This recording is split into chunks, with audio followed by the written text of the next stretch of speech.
Hello and welcome. You're with us in Business Today. I'm Abha Bukaya. Let's take a look at the top business stories. Big Supreme Court verdict on GST says GST Council recommendations are not binding on centre and states, effectively allows states to set their own slabs and rates. Is it the return to the dark ages of indirect tax chaos? Dalal Street posts the worst single-day fall in 2 months. Sensex crashes over 1,400 points and Nifty sinks below 15,850. Weak global cues, all sectors in the red. BSE companies erase market cap of nearly 7 lakh crore rupees. The rupee closes at a new all-time low.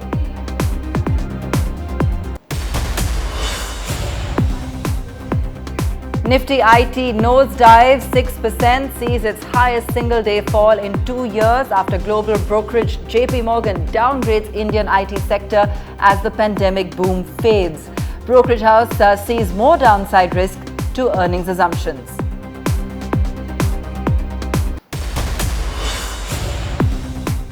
ITC hits 3-year high in a weak market on the back of strong Q4 results.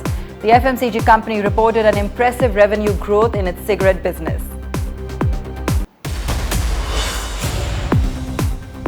Maruti reveals why it's missing from the red-hot EV market, says electric vehicles are unaffordable for its bread-and-butter customers. Chairman R.C. Bhargava also says, how can EVs be clean if they're powered by thermal energy? We bring you that exclusive conversation.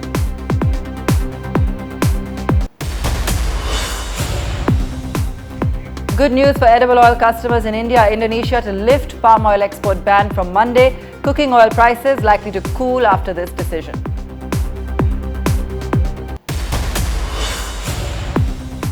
Big win for the Tatas in case against Tata-Mistry. Supreme Court dismisses Mistry's plea to review his removal as head of Tata's sons. Ratan Tata hails the verdict, says he is grateful and it reinforces the value system and ethics of the Indian judiciary. A United Nations report has lowered Indian GDP projections to 6.4% this year from last year's 8.8%, but has maintained that India will remain the fastest growing economy this year as well. The report warns of higher prices and lower private consumption and investment. A Supreme Court ruling on a simple case of taxation on imported goods could end up changing the entire GST framework in India. In a significant order, the Apex Court ruled that the recommendations of the GST Council were not binding, leaving the route open for states to set their own individual GST rates and reassert their right to tax, which they gave up with GST. Nearly 5 years after the goods and services tax was implemented, a Supreme Court ruling may have opened up a Pandora's box. An order by a bench, headed by Justice D.Y. Chandrachud, cut the premier body deciding on GST rates, the GST Council, to size with the ruling that its recommendations are not binding on states and only have a persuasive value. The bench said that both the centre and states have the authority to make taxes and that state legislatures have equal rights to legislate on GST as the Parliament. Supreme Court added that the GST Council does not always pass resolutions unanimously and that under a federal structure, both should work in a harmonious manner to achieve a solution. The GST Council comprises state finance ministers and is chaired by the Union Finance Minister. It is the apex body deciding on GST slabs and rates. The ruling could mean the end of the much-wanted One Nation, One Tax framework being pushed by the Modi government. GST had subsumed various centre, state and local taxes like the excise, VAT and octroi, making the movement of goods across the nation simpler and less bureaucratic. With the end of one tax regime, states can impose their own rates and slabs of GST on products and services. Rates, which have been uniform till now, will differ with each border crossing. This will also mark the return of long queues of trucks waiting to pay the differential tax at state borders. Not only will this complicate the calculation of GST share between the centre and the states, but also open the GST regime to a slew of litigation. It could also mean that alcohol and petroleum, which are not part of GST, may never be so. Meanwhile, the government has said that the Supreme Court's judgment is not in contradiction with GST law. As per the Revenue Secretary, the GST law clearly states that the GST Council only recommends and does not mandate. As the Supreme Court says that the GST Council recommendations are not binding, the reactions to this significant verdict are on expected political lines. The opposition states are a happy bunch. Not only does this verdict give them significant financial clout, it also gives them significant political leverage to fight the upcoming assembly elections. In New Delhi with cameraman Ashwini Hillan, this is Anisha Mathur for Business Today. It's a big Supreme Court verdict on GST. Now, what does it mean for the GST architecture? Is it the return to the dark ages of indirect tax chaos? Our managing editor Siddharth Zarabi spoke to T.S. Singh Deo, GST Council member, Ved Jain, senior tax advisor and former ICAI president, and Bipin Sapra, indirect tax partner EY, as well as Anita Rastogi, partner Pricewaterhouse & Co., to understand the full impact. Listen in. Let me first head across to Mr. T.S. Singh Deo and ask him about this judgment and to really explain the importance of what the SC has done, because clearly many states seem to have an issue with the functioning of the council. Mr. Deo, how significant is this ruling? Hopefully a far-reaching decision, the pronouncement of the Supreme Court. Justice D.Y. Chandrachud has so directed that the GST Council is a persuasive unit. It is supposed to work in harmony to find out workable solutions, and it cannot, so to say, supersede the right to legislate on indirect taxes, right to tax which is enshrined in the Constitution, available to both the center and the state, that is the parliament and the state legislature. So this is a very profound and can be a very far-reaching decision as far as GST is concerned. And also the very nature of our constitution, which is based on the federal structure. What he talks about the federal structure, if I can put it in words, he has himself used in the judgment. For one, all the recommendations of the GST Council is not binding on state legislature. Indian federalism is a dialogue between cooperative and non-cooperative federalism. You know, these are very pointed and a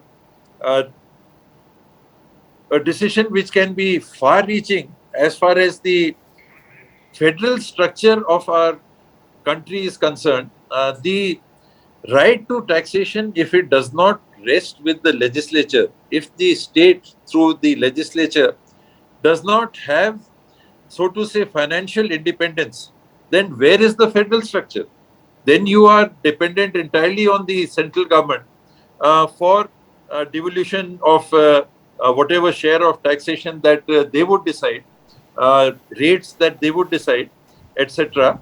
So this decision of the Supreme Court is far greater in importance than something we have seen in taxation, in the taxation structure in the country. He says democracy and federalism is interdependent on each other. The Indian Constitution, though necessarily federal, provides union higher share of power to avoid chaos, but relation between two constitutional units may not always be collaborative. And further, he extends this by saying that Indian federalism is a dialogue in which state and center always engage in a dialogue, and the recommendation of the GST Council is not binding on the states. I'm going to come to you straight away, Mr. Bipin Sapra, and the direct question that I have is that with this ruling, do you fear that the GST Council has now been rendered toothless and we are now back in the dark days before GST, when we had this plethora of indirect taxes at the state level, and for taxation purposes each state was practically a different country. Thank you, Siddharth. Uh, I do not feel that we are going to go back to the dark ages of and the GST is going to be doomed for henceforth. See, my view is, and I do not have a certainty on the intent behind the way the constitutional amendment was created, but that 246A was not made subject to 279A, was by design and not by oversight, is a very clear indication. What my understanding is that all the state governments, with their powers of making laws independently, that power remains today, and the basic structure of the constitution says that they have the power to make tax laws independently, and that has been kept with the state governments.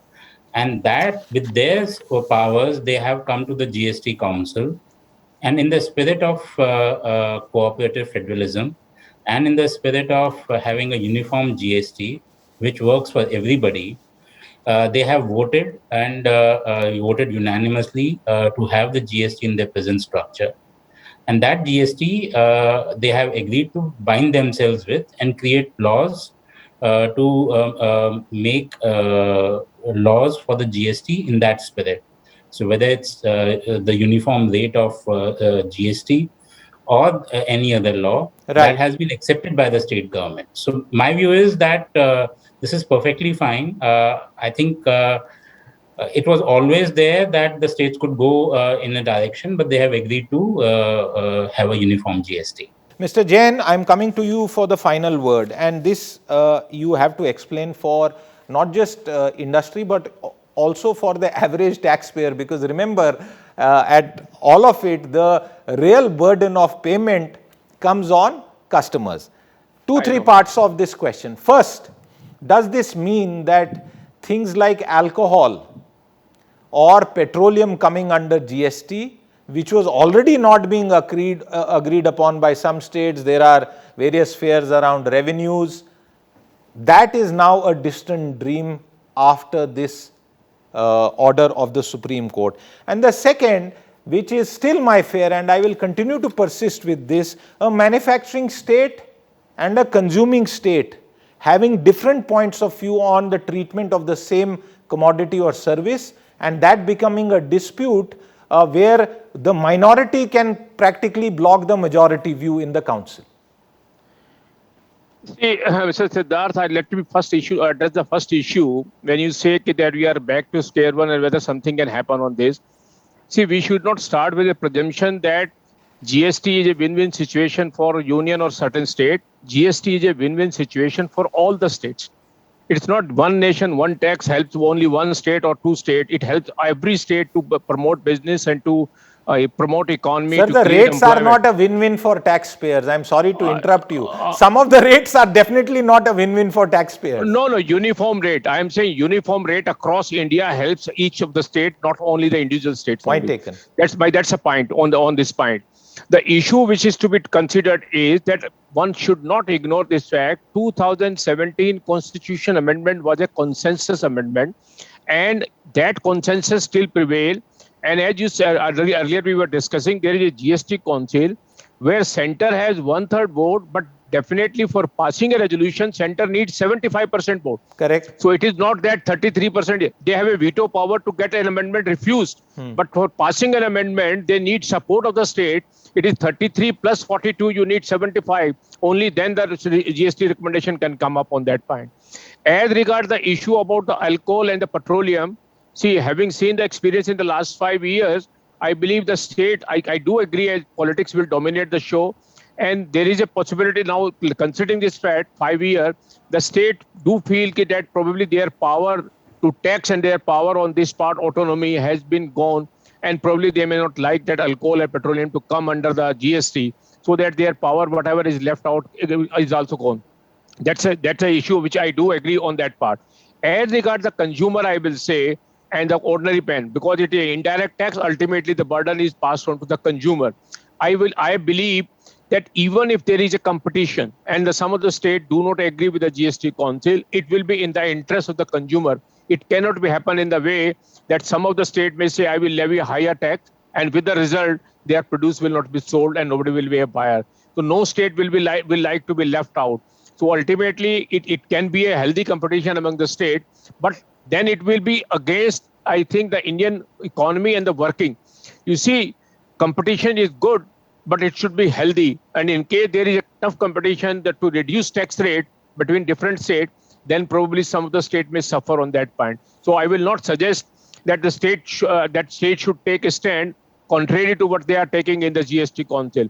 And the situation what is there today and what has been said by Justice Chandrachud is that there has to be cooperative federalism, which means that everyone has to cooperate, that as a one union and as a federal, that we continue to adopt one nation, Right. one tax, and do not take a stand which is contrary to the stand being taken by the GST council. They do have a power, but the power have to be exercised in exceptional cases, not in ordinary cases. And politics should be the last thing when economy is the first priority. Employment is the first priority. I am of this view. Okay, I think Anita Rastogi wanted to come in. Anita, do you have a quick final wrap-up comment on the show? I think the quick thing is that one is on the state and the center. They should be aligned with regard to the law if they want to implement across India for the benefit of the consumers and their own state and the center. This judgment should not be giving any impetus to some states to take a different view on this, because this was always supposed to be a corporate federalism. Having said that, I think my main point is that the Supreme Court in this case has also given a very good ruling on the main merit of the ocean freight, whether tax under RCM should be paid or not, which they have said it should not be payable. That is also a very good judgment, and I think we should talk about that as well. It was the worst day for Indian equity markets. Sensex and Nifty posted biggest single-day fall in 2 months amid global sell-off. Persistent foreign fund outflows and a spurt in crude oil prices also dampened sentiment. Losses across sectors pulled headline indices lower, with financial, IT, oil and gas and auto shares being the biggest drag. Broader markets also bled, with the Nifty mid-cap and small-caps indices falling about 3% each. Nifty metal and media were the other worst-hit sectors as their respective indices sunk about 4%. All other indices were down 2% today. However, ITC bucked the trend, was up about 3.5% after the company reported earnings. The Nifty IT index plunged 6% after global brokerage JP Morgan downgraded the sector to underweight. It was the highest single-day fall in 2 years. And as we witness the biggest fall in 2 months in the markets, with financials and banking stocks tumbling, what should investors do? We had a word with Suresh Ganapathy from Macquarie Capital about some of the better bets when it comes to the banking sector. Listen in.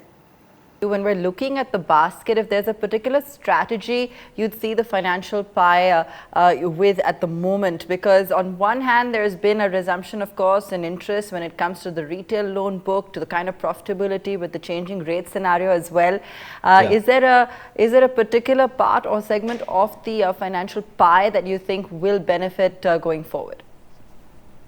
Well, on the contrary, I feel more than the benefit, I think the bigger issue could be on the corporate loans, because some of the capex related loans which we thought would come back because rates were relatively okay, and at the margin some incremental capacities could gather steam. Unfortunately, that takes a backseat because of the current environment, both on the macroeconomic front and also what is exactly happening with respect to the rate cycle. As well as the growth drivers are concerned, I think a couple of years, during the COVID period, clearly banks had to shy away from unsecured credit. We have clearly seen the risk appetite for the banking system also picking up, and also at the consumer or the demand level, you are seeing rise and pick up for unsecured loans. So I think within the broader risk parameters that banks cater to, largely selling to internal customers, and also you've all seen a good pickup in mortgages over the course of last couple of years. I think think retail will continue to be the support system for the banking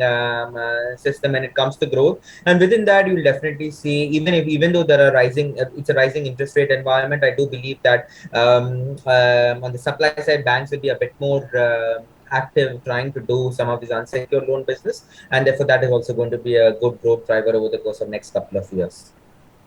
Suresh, if you had to pick, one stock or your top three right now when it comes to the financial basket, and I'm not asking you to give a recommendation, but I'm trying to get from you something that you are just amazed with in terms of traction, the story, the kind of turnaround they've seen, any story that you like that you can share with us, the top 1, 2, 3 names right now.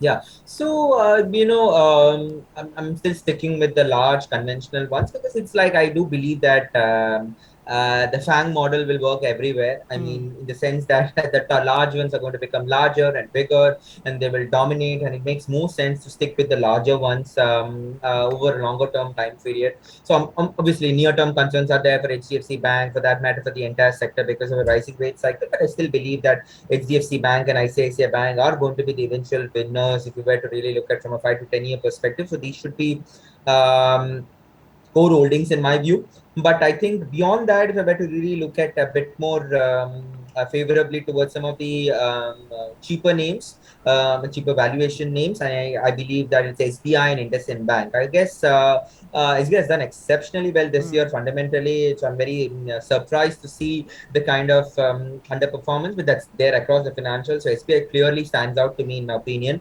And also IndusInd Bank, they've done pretty well. They're also emerging out of a bad cycle when it comes to the corporate asset quality cycle, or for that matter, the MFI and the commercial vehicle space. I think cyclically you're also in a good position, and they also run a very high operating profit model. So yeah, these are the two picks beyond HDFC and ICICI where I will clearly be bullish over the course of next 12 to 24 months.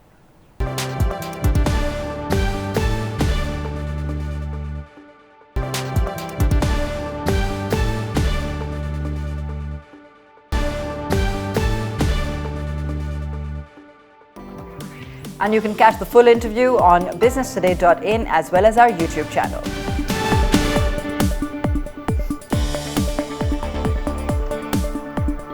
Are electric vehicles serving the purpose of carbon neutrality? Will the newly launched EVs be affordable to entry-level buyers? These are a few questions posed by Maruti Suzuki's chairman R.C. Bhargav at the announcement event of the automaker's newest plant at Sonipat. Maruti Suzuki will be investing more than 18,000 crore rupees to set up this third plant. Here's a small excerpt of this exclusive conversation with Chetan Bhutani. Today, you're already seeing the problem. Electricity has already become a problem. Thermal energy. We are using more and more coal to generate electricity. 75% of our energy used in the country is coal-fired. Electric vehicles are not particularly serving the objective of carbon neutrality or carbon reduction or anything like that. The customers have yet to see the actual benefits which they get from electric vehicles. That also takes a year or a couple of years. Abhi tak the number of electric cars in the country is minuscule. So people have yet to see how it works for them. Certainly the Bharat car market will not be able to afford electric cars. So that leaves only a small chunk of what is the India market. The Kinetic Luna, an iconic brand which revolutionized the light two-wheeler segment in the 80s, is making a comeback very soon. There's been speculation, but Business Today TV has it right from the horse's mouth. Listen in to what Suloja Firodia Motwani had to say about the launch plans of Luna's EV avatar. So we are bringing this really fantastic product called the e-Luna or Luna EV. And this is aimed to be a price leader in the whole segment. It will be a modular delivery-oriented product. The entire delivery or utility segment is emerging very rapidly with this whole emergence of food delivery, grocery delivery, 15-minute groceries at doorstep, Swiggy, Zomato, etc., etc.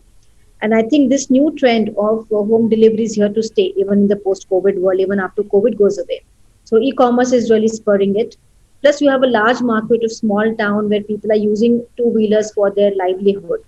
So we will be really focusing on this kind of utility segment. It will be a modular vehicle with many kind of different applications of it for delivery and for commuting. And we are aiming that along with the lithium-ion battery and a range of about 100 kilometers, the vehicle should be priced very attractively. That is affordable to every consumer at around 45,000 rupees is the target price. You can watch the full conversation with Vice Chairman of Kinetic Group, Sulaja Firodia Motwani and Udayan Mukherjee tomorrow night at 10:30 p.m. on India Today. That's all we could pack into the show tonight. Thanks so much for watching.